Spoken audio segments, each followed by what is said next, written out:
দর্শক, আপনাদেরকে যদি একটা প্রশ্ন করি, গরিব মানুষের হাতে যদি 8 কোটি টাকা দেওয়ার একটা পরিকল্পনা করা হয়, তাহলে সেই 8 কোটি টাকা বিতরণ করতে কত টাকা খরচ হওয়া উচিত বলে আপনারা মনে করেন? 1 কোটি টাকা, 2 কোটি, বড় জোর 3 কোটি। কিন্তু দর্শক, যদি বলি এই 8 কোটি টাকা বিতরণ করতে একটা প্রকল্পে খরচ ধরা হয়েছে 53 কোটি টাকা।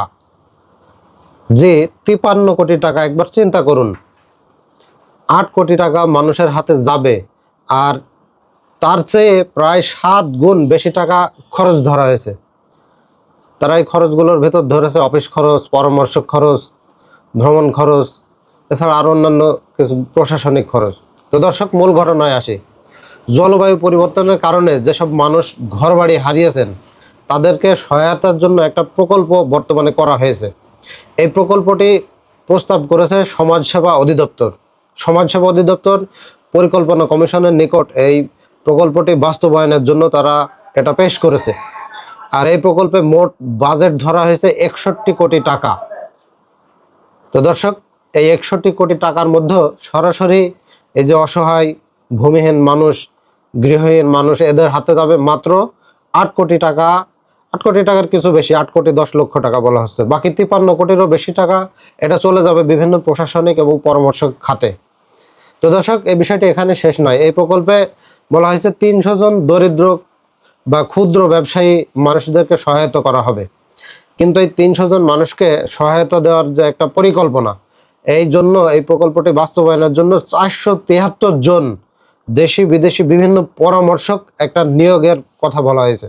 দর্শক, একবার চিন্তা করুন, সহায়তা করা হবে 300 জনকে, আর পরামর্শক, এই 300 জনকে সহায়তা দেওয়ার জন্য পরামর্শক নিয়োগ দেওয়া হবে 473 জন। সুবিধাভোগীর ছাড়া এই যে নিয়োগকারী সংখ্যায় বেশি। তো দর্শক, গরিব মানুষের জন্য যে অনুদান, এই অনুদান তার হাতে পৌঁছানোর জন্য তার চেয়ে কয়েক গুণ বেশি খরচ ধরা হয়েছে। কাগজপত্র, পরামর্শ, ব্যবস্থাপনা সহ বিভিন্ন কিছু খরচ ধরা হয়েছে।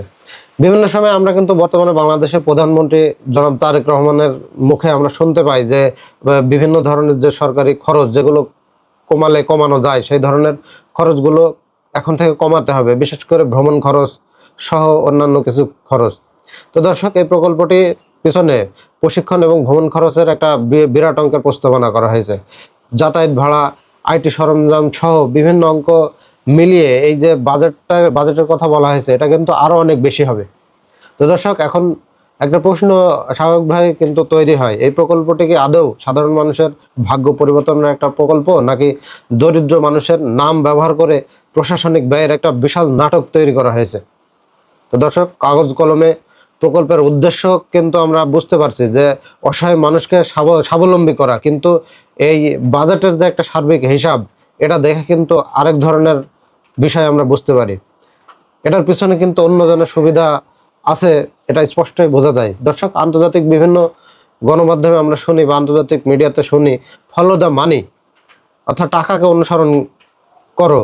এই যে টাকার ব্যয় ধরা হয়েছে, এই টাকাটা আসলে কোথায় যাচ্ছে? এটা কি সাধারণ মানুষের পকেটে যাবে, বা এই অসহায় গৃহহীন মানুষ যাদের উদ্দেশ্যে প্রকল্পটি করা হয়েছে তাদের পকেটে যাবে, নাকি এটা কোনো এই যে প্রশাসনিক এর পেছনে যারা দায়িত্বে আছে তাদের পকেটে যাবে?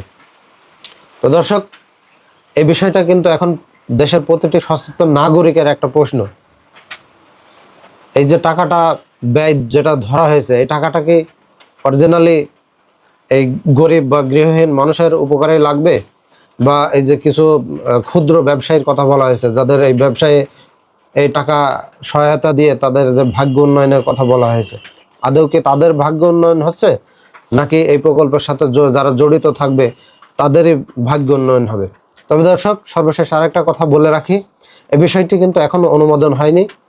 এই বিষয়টা অনুমোদনের জন্য সমাজসেবা অধিদপ্তর পরিকল্পনা কমিশনের নিকট এই প্রস্তাবনাটি তারা জমা দিয়েছে।